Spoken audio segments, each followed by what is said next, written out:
Le 9 décembre 2001, un couple d'Américains, Caitlin et Michael Peterson, comme vous voulez, décident d'aller dans leur somptueux jardin au bord de leur piscine pour boire tous les deux une bouteille de champagne et discuter, profiter d'une nuit qui s'annonce fraîche mais belle. Ils font leur petite soirée en couple et puis Caitlin décide d'aller se coucher parce qu'elle était fatiguée et qu'elle devait faire quelque chose pour le travail avant d'aller se coucher. Donc elle décide de quitter le jardin et d'aller dans la maison. Pendant ce temps-là, Michael reste dans le jardin et puis au bout d'un moment, il commence vraiment à faire frais. Donc il décide d'éteindre les lumières de la piscine, etc. et de rentrer. Malheureusement, quand Michael va rentrer dans la maison, il va faire une macabre découverte puisqu'il va découvrir sa femme, Caitlin, allongée en bas des escaliers dans une scène d'horreur puisqu'il y a du sang de partout. Et forcément, ni une ni deux, il décide d'appeler le 911.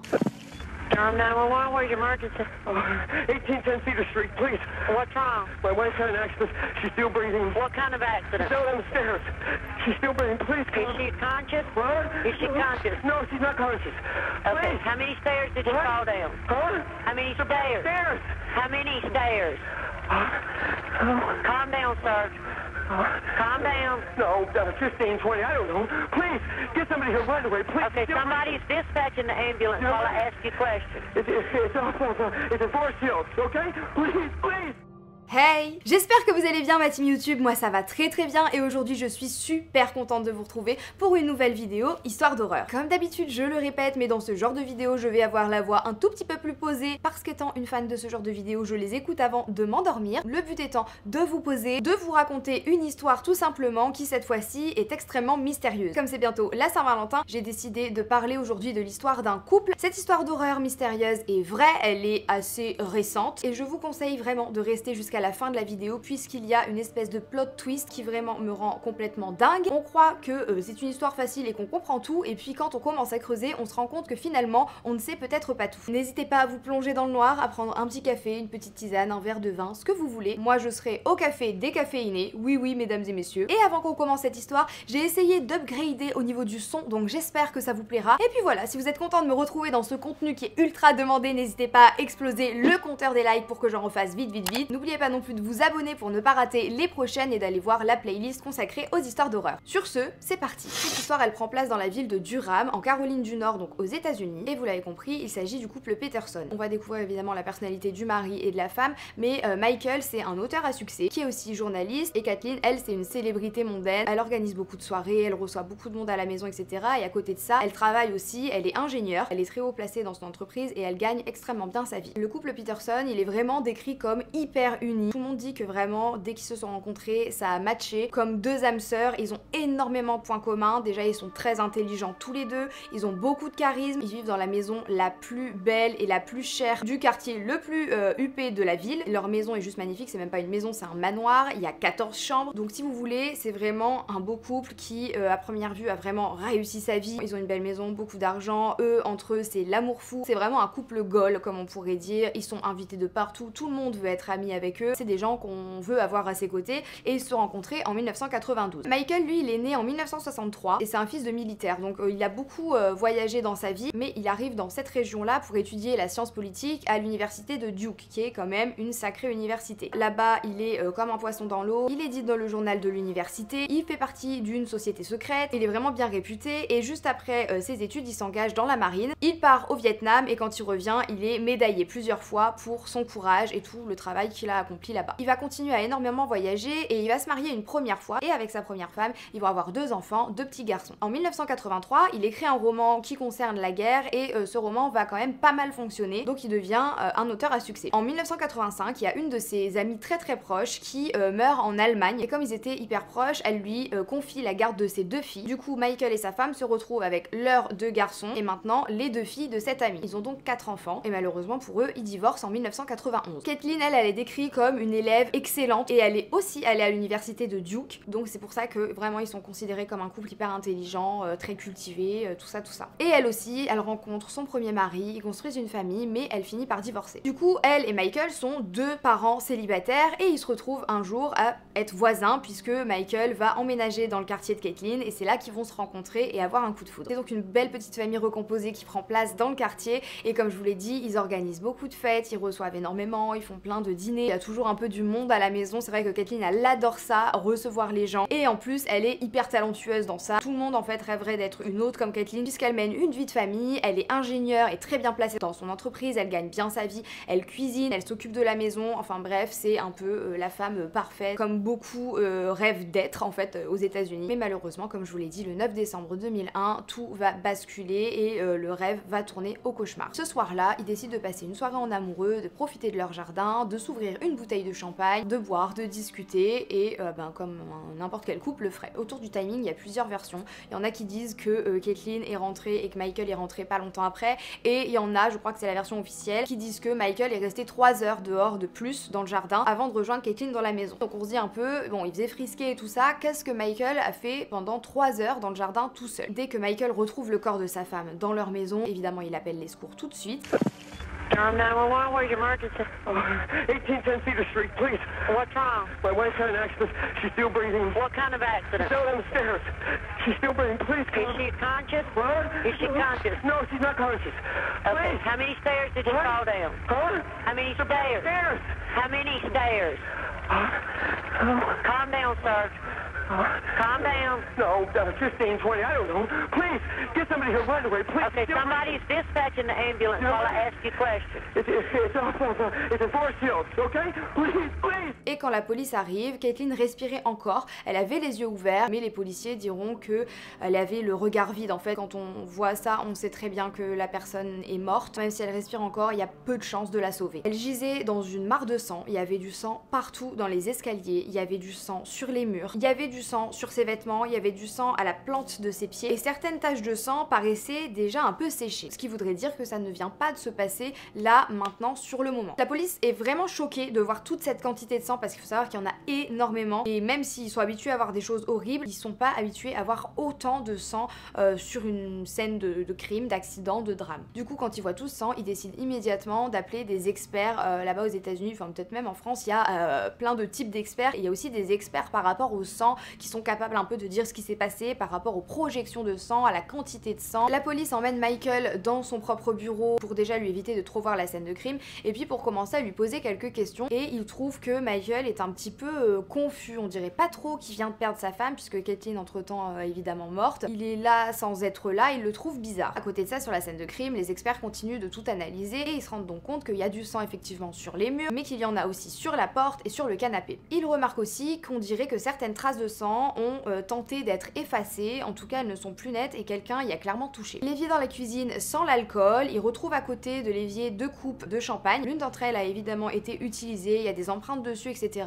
Mais la deuxième coupe, elle, est nickel, toute propre. Il n'y a pas d'ADN, il n'y a pas de traces d'empreintes, donc ils commencent à trouver ça bizarre. Pour eux, Caitlyn n'est pas juste tombée, ça ressemble pas tellement à un accident, et je pense qu'ils le font sentir à Michael puisque lui, à 5h du matin, il décide d'appeler un avocat. Ce qui est assez bizarre parce que j'estime que si tu viens de perdre l'amour de ta vie, tu penses pas forcément à appeler tout de suite un avocat, mais après, ça peut être logique aussi s'il sent qu'il commence à être un suspect, d'assurer sa défense dès le début, je sais pas. Les jours suivants, Michael paraît quand même assez abattu, tout le monde prend peine pour lui, sauf sa belle famille qui se méfie un petit peu de lui. En parlant d'eux d'ailleurs, Michael demande à sa belle famille de s'occuper de l'enterrement puisque lui n'y arrivait pas, n'avait pas la tête à s'occuper de l'enterrement de sa propre femme. La belle famille apprend que le fils de Michael dit un petit peu partout à tout le monde que si Caitlyn est tombée dans les escaliers, finalement c'est parce qu'elle était un petit peu ivre, même beaucoup ivre, qu'elle avait énormément bu ce soir-là et que parce qu'elle était en état d'ébriété, elle est tombée dans les escaliers. En plus de ça, je vous l'ai dit, elle aime bien recevoir du monde, elle aime bien faire la fête, elle est connue pour ça, donc ça n'étonne pas tellement les gens d'entendre cette version. Pourtant, on découvrira plus tard que vers 23h, Caitlyn, quand elle est remontée dans la maison, elle a envoyé un mail à un de ses collègues et elle l'a même appelé parce qu'il devait voir quelque chose pour le travail, et ce collègue affirmera qu'elle avait pas du tout l'air en état d'ébriété, qu'elle était complètement normale, et ça, les analyses pendant l'autopsie le confirmeront. Elle avait que 0,07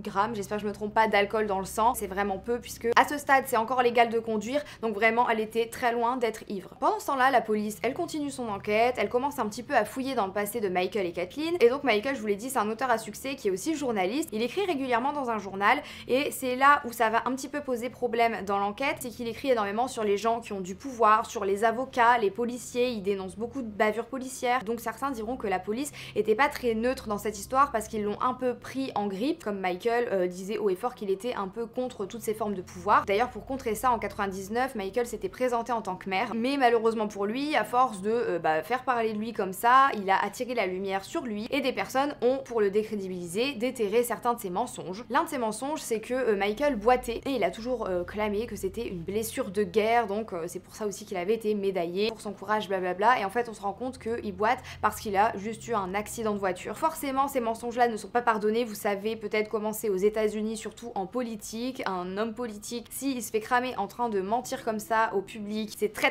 mal vu, ça ne lui est pas pardonné et il perd les élections. À cause de ça, il y a même certains amis qui leur tournent le dos et Caitlyn, elle le vit un peu mal parce que c'est une mondaine et qu'elle veut avoir une belle image et continuer à recevoir du monde. Donc elle le vit mal, mais elle soutient quand même son mari et sa famille dira que c'est l'une des premières fois où on l'a vu un peu s'écraser face à son mari. Elle a un peu ravalé sa fierté pour le soutenir, même si elle, ça la mettait mal. Et c'est à partir de là que la chance a un petit peu commencé à tourner pour ce couple, puisque en parallèle, Caitlyn, elle commence à perdre de l'argent. Elle a acheté beaucoup d'actions et certaines de ces actions commencent à chuter en bourse, donc elle perd de l'argent. Leur somptueux manoir commence à leur coûter cher en termes de travaux, en termes d'entretien. Ils se rendent compte que voilà, ça coûte de l'argent, un manoir avec 14 chambres. Et donc la police découvre que Michael avait une dette de 143 000 $. Pour en revenir à l'analyse de la scène de crime, c'est quelque chose qui est assez difficile parce que quand on sait pas vraiment ce qui s'est passé, on sait pas trop quoi chercher, il y a énormément d'éléments, on sait pas tellement tous les rassembler, il y a des taches de sang partout et c'est assez difficile pour les experts, donc ils vont passer énormément de temps sur place et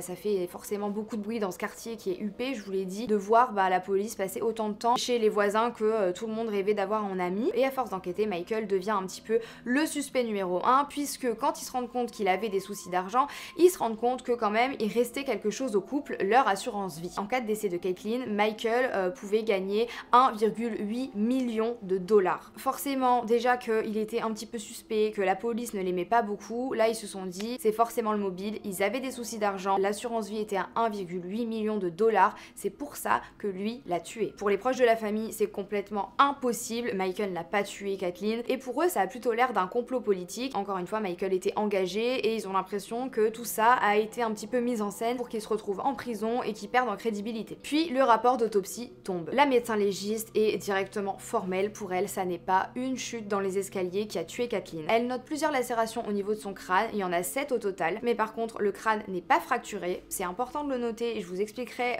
pourquoi avec le plot twist final. Elle a des blessures aussi sur le cou et elle est morte après s'être vidée de son sang, tout simplement elle a perdu beaucoup trop de sang pour survivre et la légiste conclut à un homicide. Forcément Michael est mis en examen pour le meurtre de sa femme le 20 décembre 2001 et pour la première fois il décide de s'adresser aux médias entouré de ses enfants. Kathleen was my life. I whispered her name in my heart 1,000 times. She is there, but I can't stop crying. I would never have done anything to hurt her. I am innocent of these charges, and we will prove it in court.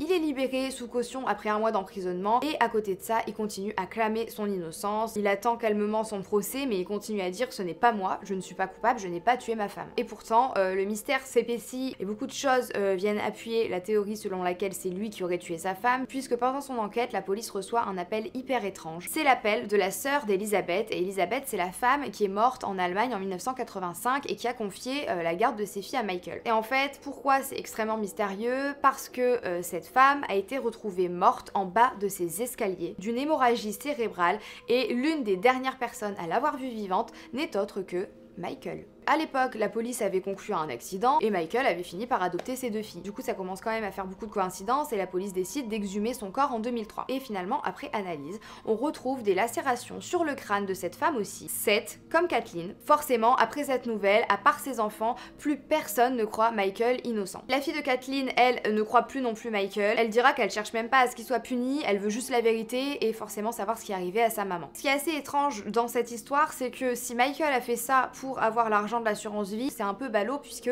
il a utilisé énormément de cet argent pour payer sa défense lors de son procès. Il a décidé de payer très très cher l'un des meilleurs avocats et leur choix de défense c'est un peu de dire que la police a pris en grippe Michael, qu'ils y mettent pas vraiment du leur, qu'ils l'accusent un petit peu simplement parce que Michael mettait en lumière les erreurs de la police dans le journal. Le procès de Michael Peterson démarre le 1er juillet 2003 et tout est à nouveau passé en revue. C'est un procès qui est très très long, en plus il est filmé donc il est extrêmement médiatisé et pendant ce procès on dévoile que le disque dur de Michael a été fouillé et qu'on y a trouvé des choses. Entre autres on y a trouvé énormément de photos pornographiques et aussi beaucoup d'échanges avec un escort boy. Donc aux yeux du jury ça remet en cause la sexualité de Michael Peterson et on se dit que soit il est homosexuel soit il est bisexuel, mais de toute façon que ce soit l'un ou l'autre c'est extrêmement mal vu en Caroline du Nord à cette époque et je trouve ça hyper malheureux, mais à cause de cette sexualité révélée il perd un petit peu en crédibilité. L'appel qu'il a passé ce soir-là au 911 est repassé devant tout le monde et alors moi je sais pas si je suis simplement naïve, mais quand on voit la tête que Michael fait quand il réentend sa propre voix en train de demander au secours etc,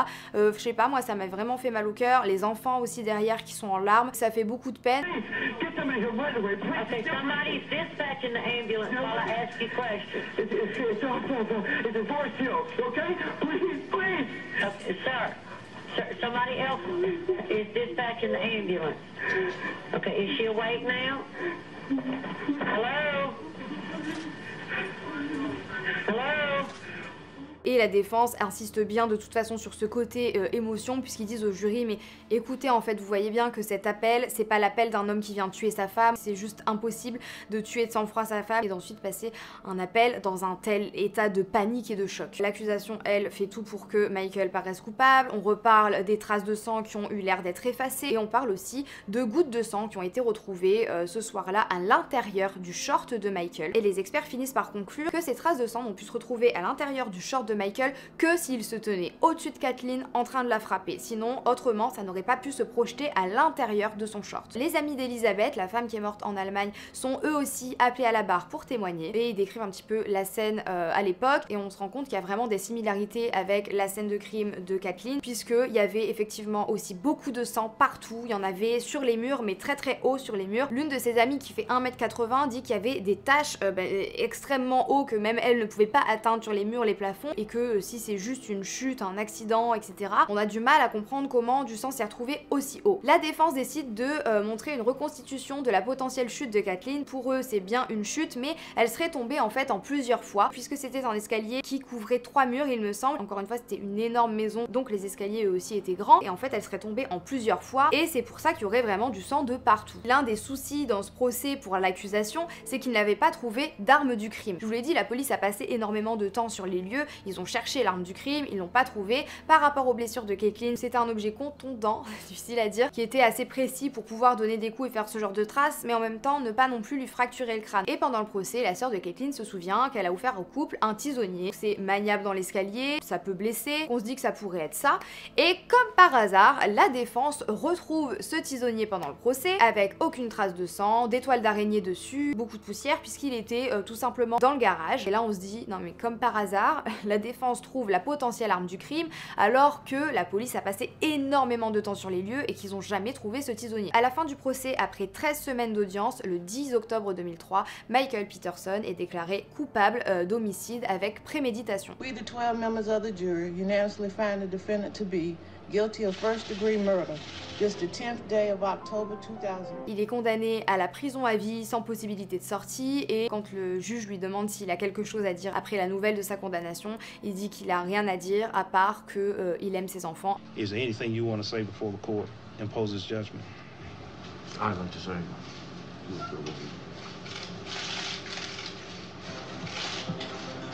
Finalement, en 2011, sa condamnation est annulée puisque on se rend compte que l'un des experts qui a témoigné à la barre est tout simplement un menteur, un imposteur. Il a menti et falsifié des preuves dans beaucoup d'autres procès, plus d'une trentaine. Tout est un petit peu remis en question et Michael sort avec un bracelet électronique au pied, rentre chez lui pour attendre le deuxième procès. Finalement, c'est tout un micmac. Je vous avoue que des fois le droit aux États-Unis c'est un petit peu compliqué, mais le deuxième procès n'aura pas lieu. Donc Michael reste libre même s'il a été déclaré coupable. Vient le plot twist de cette histoire qui me rend complètement dingue. Vous allez halluciner, vous allez me dire mais non mais toi tu dis n'importe quoi, mais s'il vous plaît écoutez-moi parce que c'est quand même assez incroyable cette histoire. Je vous rappelle qu'entre temps Michael a toujours clamé son innocence et qu'il le dit haut et fort, je n'ai pas tué ma femme. En fait il y a une théorie qui est sortie, qui est assez folle mais qui mérite quand même qu'on se penche dessus, et c'est la théorie du hibou. Et c'est cette partie là qui rend l'histoire encore plus mystérieuse puisque déjà on sait pas vraiment ce qui s'est passé, on n'a pas vraiment le fin mot de l'histoire, il a été condamné mais il se clame toujours innocent, etc.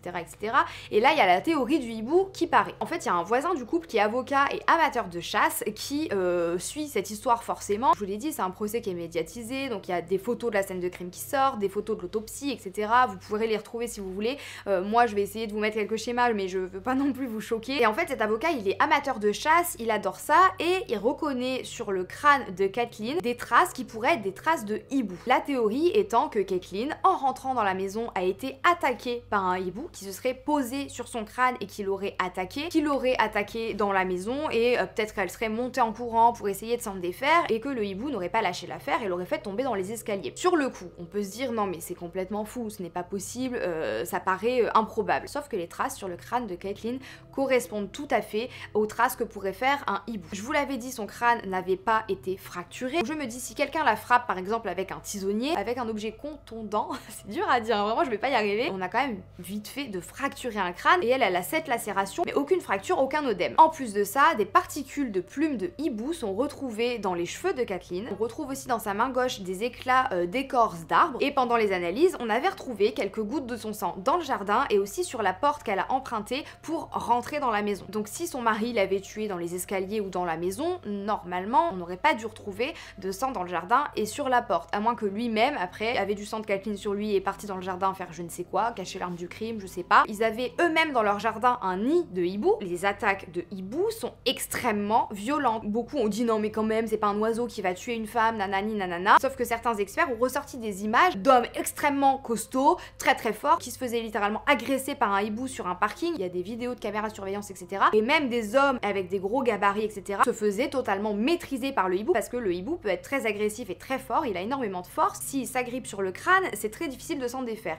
Et je me dis, ça peut quand même être probable qu'elle ait commencé à se faire attaquer dans le jardin, ce qui expliquerait les gouttes de sang dans le jardin et sur la porte, qui s'est vraiment agrippée à sa tête, d'où les traces sur le crâne. Elle a peut-être essayé de monter dans les chambres parce qu'elle s'est dit qu'il la suivrait pas, et peut-être qu'il l'a pas lâchée et qu'elle est tombée effectivement en plusieurs fois dans l'escalier, d'où les projections de sang et les particules de plumes dans ses cheveux, etc. etc. Si ce qui s'est passé, c'est ça, je me dis, le pauvre mari, déjà il perd l'amour de sa vie, en plus on l'accuse, il fait énormément de prison, lui-même du coup ne sait pas ce qui s'est passé, et en fait tout ça pour un hibou. Alors évidemment je pense que la vérité on la connaîtra jamais, il y a vraiment deux teams, la théorie c'est lui qui l'a tué, la théorie du hibou. Dites-moi dans les commentaires ce que vous en pensez, et si vous avez d'autres théories comme d'habitude n'hésitez pas à les partager parce que je lis tous les commentaires et que dans ce genre de contenu c'est vraiment la partie que je préfère, genre quand on échange après la publication de la vidéo. Après il y a quand même 2-3 trucs qui font tiquer. Pourquoi il se retrouve avec des taches de sang à l'intérieur de son short, et surtout si elle avait été attaquée par un hibou, même s'il était dans le jardin, déjà qu'est-ce qu'il faisait pendant 3 heures dans le jardin, et surtout je pense que quand même il aurait entendu. Et encore une fois, l'attaque d'un hibou c'est très très violent, je pense que tu hurles, comment ça se fait dans ce cas-là qu'il ne l'ait pas entendu? En tout cas cette théorie n'a pas été validée, je veux dire au niveau de la justice. Pour la justice il est coupable, il y a eu un couac dans le procès, du coup il est sorti mais il est bel et bien coupable. Ce plot twist avec l'histoire du hibou, moi je suis désolée mais ça me rend complètement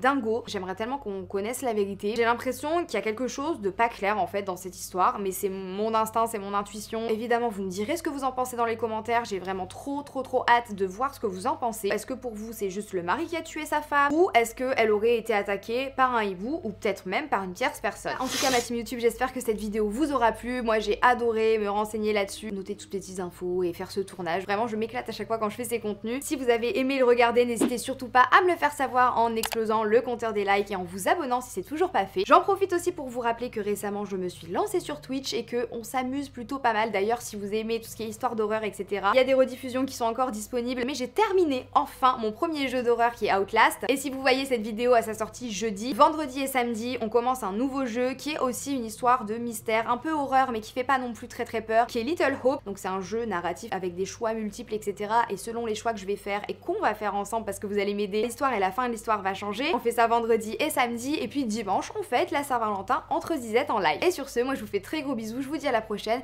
et surtout prenez soin de vous, ciao.